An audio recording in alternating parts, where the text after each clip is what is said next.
शफीक मेरी बात सुनो, आई लव यू कहने का तुम्हारा कोई मकसद नहीं। तुम थैंक्स भी बोल सकते थे अगर मैंने ड्यूट तुम्हारे साथ किया, ठीक है ना।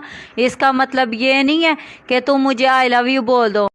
शफीक मेरी बात सुनो, आई लव यू कहने का तुम्हारा कोई मकसद नहीं। तुम थैंक्स भी बोल सकते थे अगर मैंने ड्यूट तुम्हारे साथ किया, ठीक है ना। इसका मतलब ये नहीं है कि तुम मुझे आई लव यू बोल दो।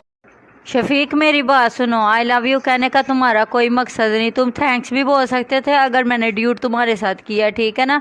इसका मतलब ये नहीं है कि तुम मुझे आई लव यू बोल दो।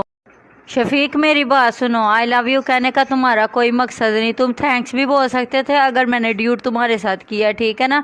इसका मतलब ये नहीं है कि तुम मुझे आई लव यू बोल दो।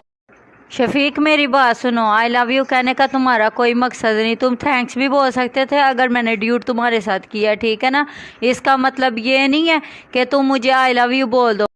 शफीक मेरी बात सुनो, आई लव यू कहने का तुम्हारा कोई मकसद नहीं। तुम थैंक्स भी बोल सकते थे अगर मैंने ड्यूट तुम्हारे साथ किया, ठीक है ना। इसका मतलब ये नहीं है कि तुम मुझे आई लव यू बोल